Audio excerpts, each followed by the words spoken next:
Every year, as the crescent of Dhul Hijjah appears in the sky, the hearts of over 1 billion Muslims across the globe begin to beat with anticipation, emotion, and gratitude, because Eid al-Azha is not just a festival, it's a sacred memory, a celebration of obedience, and a symbol of unity.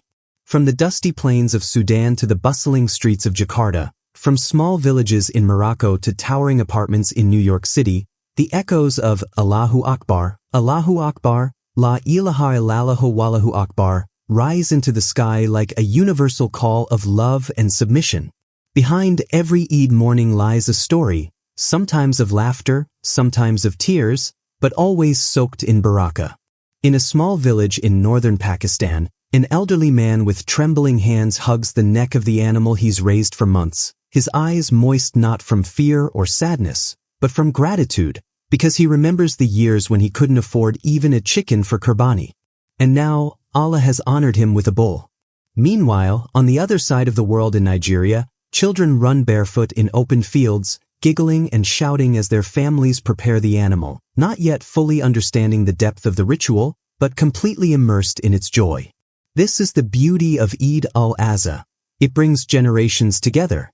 The Quran reminds us in Surah Aj, "And the camels and cattle we have appointed for you as among the symbols of Allah. For you therein is good."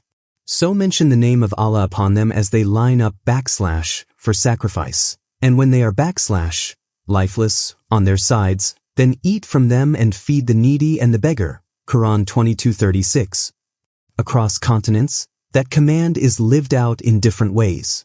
In Mecca, the streets flow with pilgrims completing Hajj and offering sacrifice at the heart of Islam. In Bangladesh, rivers of people travel from cities to their hometowns just to be with family on Eid morning. In Turkey, professional butchers move swiftly and respectfully, reciting Bismillah and Takbir with every act of sacrifice. In the UK, Muslims gather outside mosques after Eid Salah, wearing their finest clothes, embracing strangers with the words Eid Mubarak, because on this day, every Muslim is your brother, your sister. There's something divine in the unity, the shared joy, the collective remembrance of the great legacy of Prophet Ibrahim a.s., who stood ready to sacrifice what he loved most in obedience to Allah's command. The Prophet Muhammad, peace be upon him, said, "It is the sunnah of your father Ibrahim. For every hair of the animal, you receive a reward." Tirmidhi. And this reward is multiplied when we sacrifice not only animals, but ego, pride, and selfishness. In Indonesia, Eid al-Azha is marked by communities gathering to distribute meat in banana leaves, ensuring that even the poorest families taste the luxury of beef or mutton that day. In Gaza, amidst rubble and fear, families still try to observe the rituals of Qurbani, not because it's easy, but because it connects them to something greater than hardship. The laughter of children playing with balloons, the aroma of meat roasting in the air, the sound of elders sharing stories from their youth, all of it paints a picture more powerful than words. Yet, in all this joy, there are moments of silence too. Like the orphan in Syria who receives a Qurbani meat packet with a shy smile. Or the widow in Yemen who whispers a quiet dua when a stranger knocks on her door with Eid food. These are the tears of Eid al-Azha, tears that carry stories of pain but are softened by the mercy of Allah and the compassion of the Ummah. Sacrifice in this festival is not just about blood and flesh, it's about the spirit of giving, of recognizing the blessings we have and passing them on. It is said that the Prophet, peace be upon him, would keep 1/3 of the meat for himself, 1/3 for relatives, and 1/3 for the poor, a balance between gratitude, connection, and charity. What would happen if we truly revived that spirit today? What if our Eid wasn't only about selfies and feasts, but also about feeding a hungry neighbor, visiting a lonely elder, or helping someone fulfill their Qurbani for the first time? Across the globe, Muslims are doing exactly that, in quiet, powerful ways.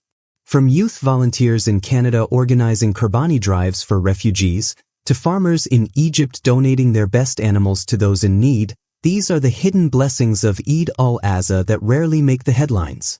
But Allah sees them all.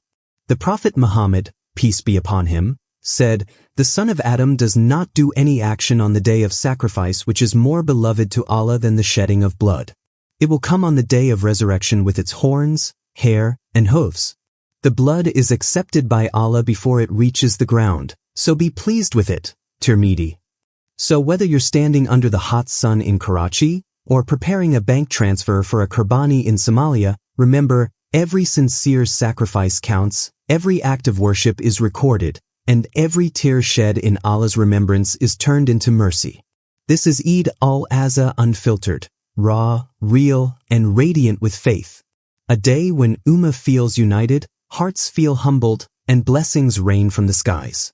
So this Eid, as you laugh, as you cry, as you eat and share, pause and remember, you are part of a global family, bound by the same takbir, walking in the footsteps of giants, and living a legacy of love and submission.